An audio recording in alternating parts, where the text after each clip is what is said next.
प्यारे देशवासियों, नमस्कार। कोरोना की दूसरी वेव और दूसरी वेव से हम भारतवासियों की लड़ाई जारी है। दुनिया के अनेक भारत भी इस लड़ाई के दौरान बहुत बड़ी पीड़ा से गुजरा है। हम में से कई लोगों ने अपने परिजनों को, अपने परिचितों को खोया है। ऐसे सभी परिवारों के साथ मेरी पूरी संवेदनाएं हैं। साथियों, बीते 100 वर्षों में आई ये सबसे बड़ी महामारी है, त्रासदी है। इस तरह की महामारी आधुनिक विश्व ने न देखी थी, न अनुभव की थी। इतनी बड़ी वैश्विक महामारी से हमारा देश कई मोर्चों पर एक साथ लड़ा। कोविड अस्पताल बनाने से लेकर आईसीयू बेड्स की संख्या बढ़ानी हो, भारत में वेंटिलेटर बनाने से लेकर टेस्टिंग लैब का एक बहुत बड़ा नेटवर्क तैयार करना हो, कोविड से लड़ने के लिए बीते 1.25 साल में ही देश में एक नया हेल्थ इंफ्रास्ट्रक्चर तैयार किया गया है। सेकंड वेव के दौरान अप्रैल और मई के महीने में भारत में मेडिकल ऑक्सीजन की डिमांड अकल्पनीय रूप से बढ़ गई थी।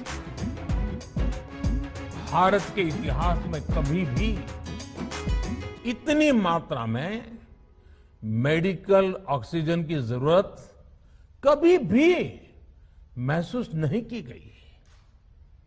इस जरूरत को पूरा करने के लिए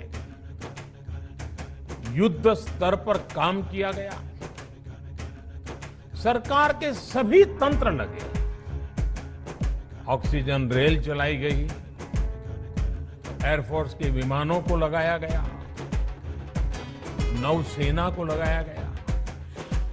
बहुत ही कम समय में लिक्विड मेडिकल ऑक्सीजन के प्रोडक्शन में 10 गुना से ज्यादा बढ़ाया गया। दुनिया के हर कोने से, जहां कहीं से भी जो कुछ भी उपलब्ध होने का भरसक प्रयास किया गया, लाया गया। इसी तरह जरूरी दवाओं के प्रोडक्शन को कई गुना बढ़ाया गया। विदेशों में जहां भी दवाइयां उपलब्ध हो, वहां से उन्हें लाने में जैसे अदृश्य और के खिलाफ लड़ाई में सबसे प्रभावी हथियार कोविड प्रोटोकॉल है। मास्क, 2 गज की दूरी और बाकी सारी सावधानियां, उसका पालन ही है। इस लड़ाई में वैक्सीन हमारे लिए सुरक्षा कवच की तरह है। आज पूरे विश्व में वैक्सीन के लिए जो मांग है, उसकी तुलना में उत्पादन करने वाले देश और वैक्सीन बनाने वाली कंपनियां बहुत कम है, इन्हीं हैं। कल्पना करिए कि अभी हमारे पास भारत में बनी वैक्सीन नहीं होती तो आज भारत जैसे विशाल देश में क्या होता। आप पिछले 50-60 साल का इतिहास देखेंगे तो पता चलेगा कि भारत को विदेशों से वैक्सीन प्राप्त करने में दशकों लग जाते थे। विदेशों में वैक्सीन का काम पूरा हो जाता था, तब भी हमारे देश में वैक्सीनेशन का काम शुरू भी नहीं हो पाता था। पोलियो की वैक्सीन हो, स्मॉल पॉक्स या गांव में हम उसको चेचक कहते हैं, चेचक की वैक्सीन हो, हेपेटाइटिस बी की वैक्सीन हो, इनके लिए देशवासियों ने दशकों तक इंतजार किया था। जब 2014 में देशवासियों ने हमें सेवा का अवसर दिया, तो भारत में वैक्सीनेशन का कवरेज सिर्फ 5-6 साल में ही वैक्सीनेशन कवरेज 60% से बढ़कर 90% से भी ज्यादा हो गई। 60 से 90, यानी हमने वैक्सीनेशन की स्पीड भी बढ़ाई और दायरा भी बढ़ाया। हमने बच्चों को कई जानलेवा बीमारियों से बचाने के लिए कई नए टीकों का भी भारत के टीकाकरण अभियान का हिस्सा बना। हमने इसलिए किया क्योंकि हमें हमारे देश के बच्चों की चिंता थी, गरीब की चिंता थी, गरीब के उन बच्चों की चिंता थी जिन्हें कभी टीका लग ही नहीं पाता था। हम 100% टीकाकरण कवरेज की तरफ बढ़ रहे थे कि कोरोना वायरस ने हमें घेर लिया।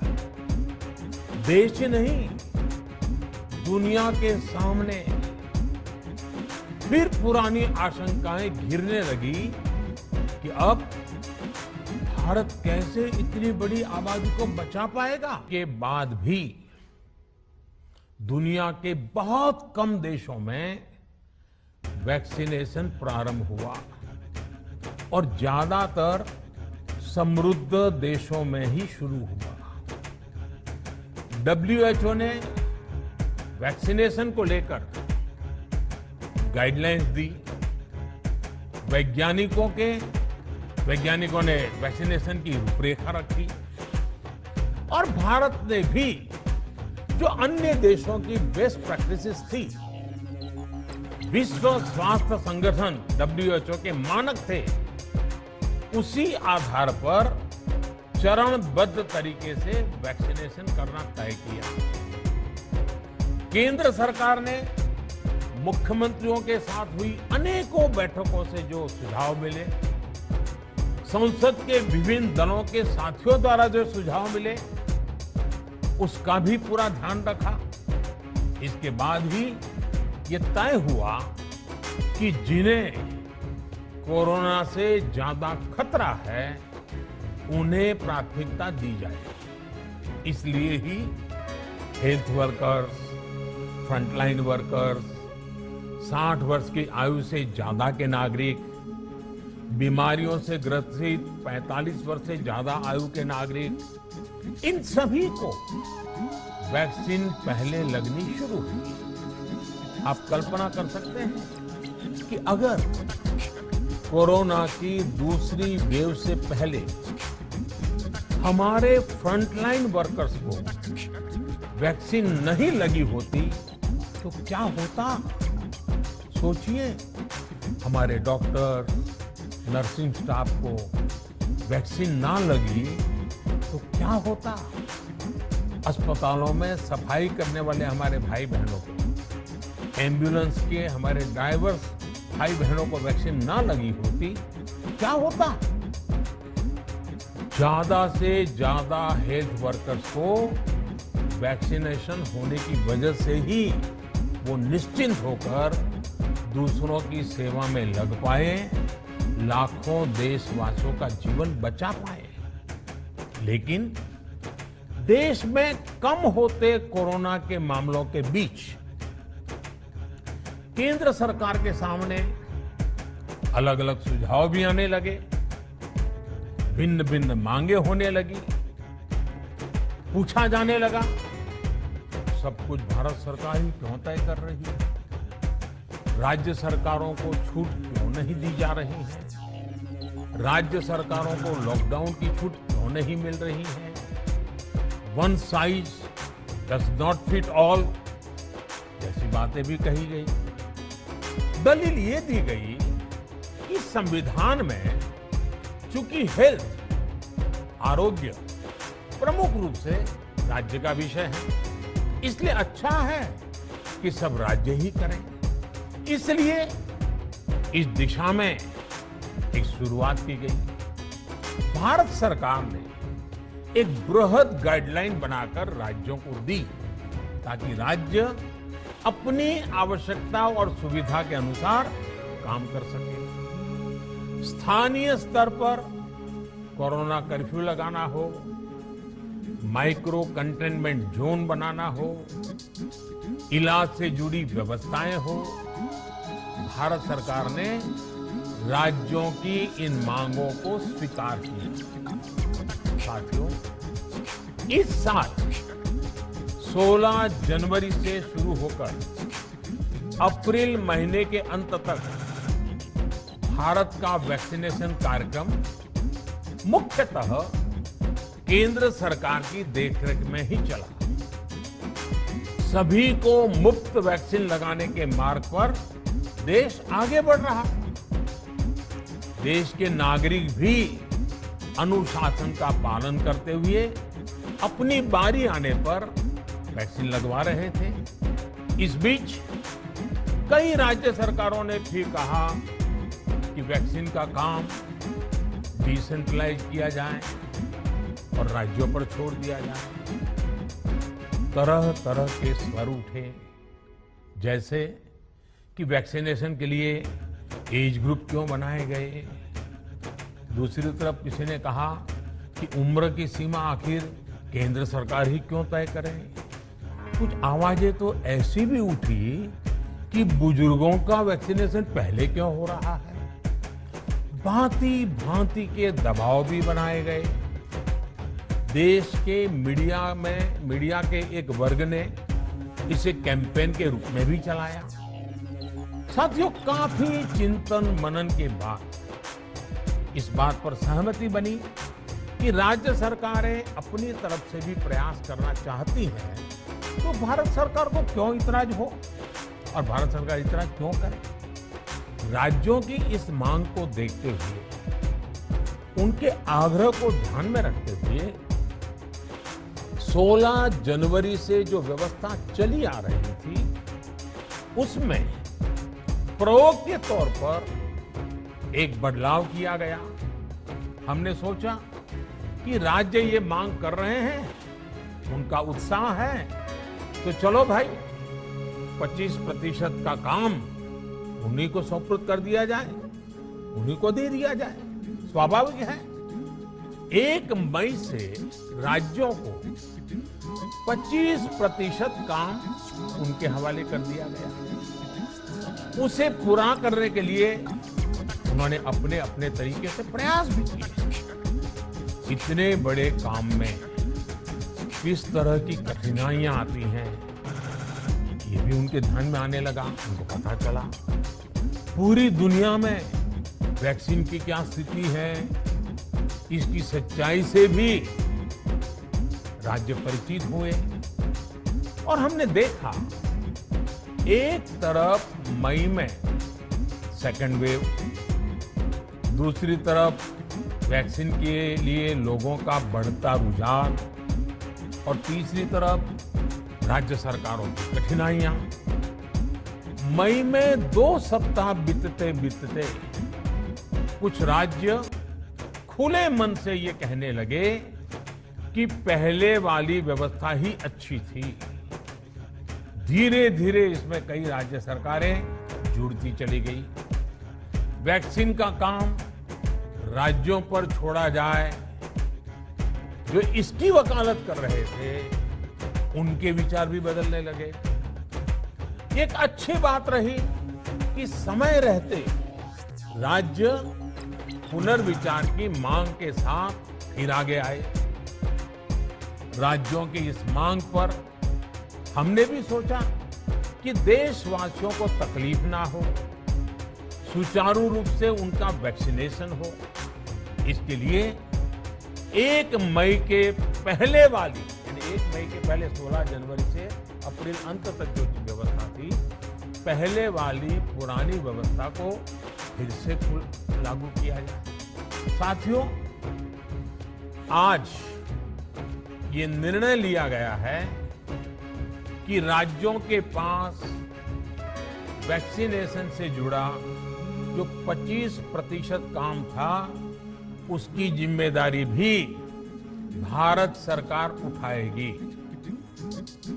ये व्यवस्था आने वाले 2 सप्ताह में लागू की जाएगी। इन 2 सप्ताह में केंद्र और राज्य सरकारें मिलकर नई गाइडलाइंस के अनुसार आवश्यक तैयारी कर लेंगी। संयोग है कि 2 सप्ताह बाद 21 जून को ही अंतर्राष्ट्रीय योग दिवस भी है। 21 जून सोमवार से देश के हर राज्य में 18 वर्ष से ऊपर की उम्र के सभी नागरिकों के लिए भारत सरकार राज्यों को मुफ्त वैक्सीन मुहैया कराएगी।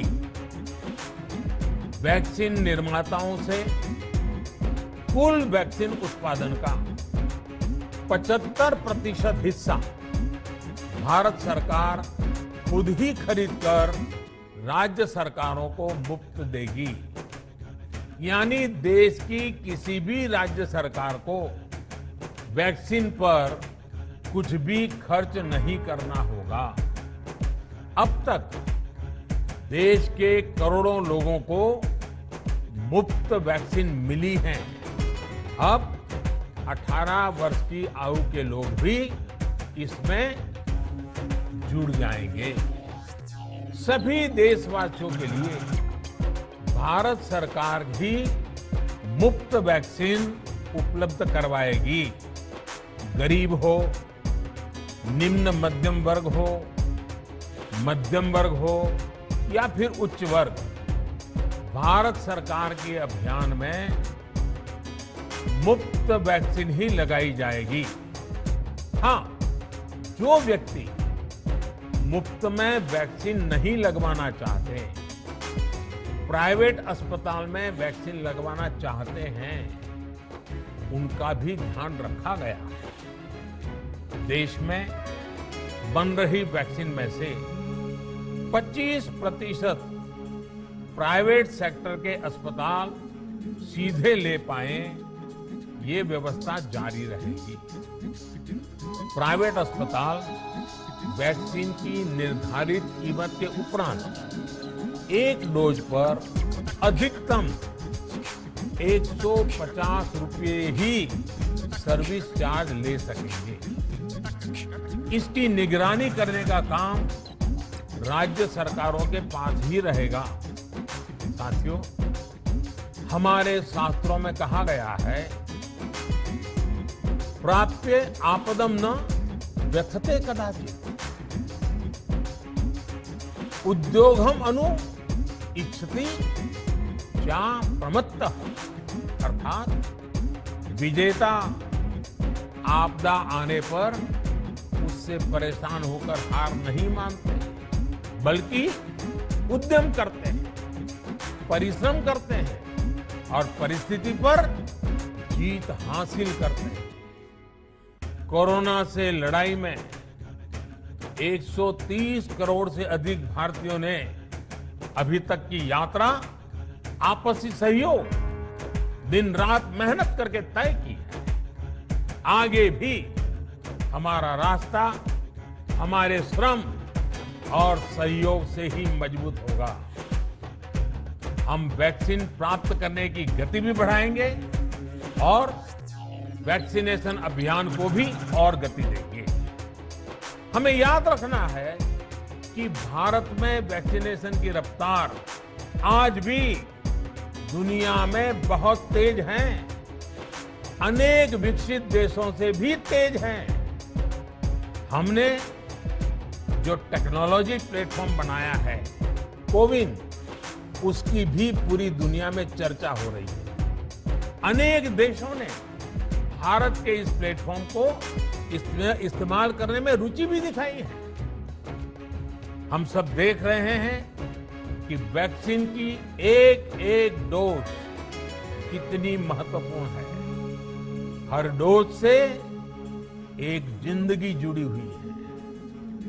केंद्र सरकार ने ये व्यवस्था भी बनाई है कि हर राज्य को कुछ सप्ताह पहले ही बता दिया जाएगा कि उसे कब कितनी डोज मिलने वाली है। मानवता के इस पवित्र कार्य में वाद विवाद और राजनीतिक छींटाकशी से ऐसी बातों को कोई भी अच्छा नहीं मानता है। वैक्सीन की उपलब्धता के अनुसार पूरे अनुशासन के साथ वैक्सीन लगती रहे, देश के हर नागरिक तक हम पहुंच सके, ये हर सरकार, हर जनप्रतिनिधि, हर प्रशासन की सामूहिक जिम्मेदारी है।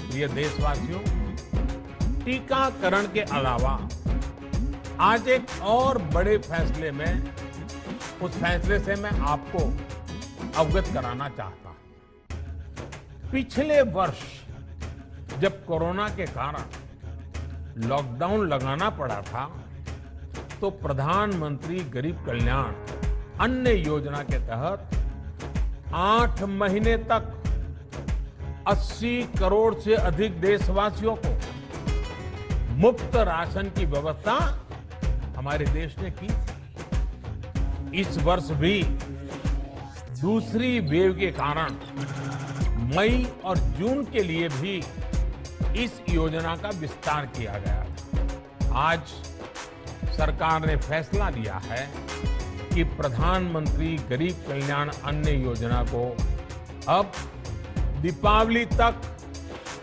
आगे बढ़ाया जाएगा। महामारी के इस समय में सरकार गरीब की हर जरूरत के साथ उसका साथी बनकर खड़ी है। यानी नवंबर तक 80 करोड़ से अधिक देशवासियों को हर महीने तय मात्रा में मुफ्त अनाज उपलब्ध होगा। इस प्रयास का मकसद यही है कि मेरे किसी भी गरीब भाई बहन को